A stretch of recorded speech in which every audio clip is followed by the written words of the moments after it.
You know, fishing a river or somewhere with current, it's all about seams and eddies, and right here we've got a perfect example of what would be a perfect place to fish, regardless if you're fishing for bass or whatever it is. Fish don't like to burn any more energy than they have to, so this is really a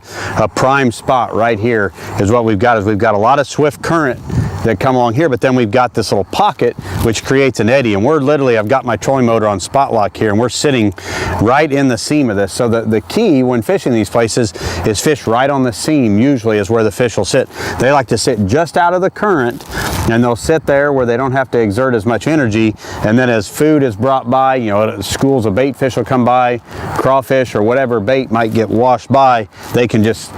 jump out into that current, grab what they need to eat, and then they're right back out in that seam. So if you can, you know, typically fish right along the edge of that seam, some days they might be more out in the current, some days they may be more on the edge, and some days they might be in the slack part of the water. But a seam, that's the place you want to look for, or an eddy, those are the places you want to look for to hold the most fish.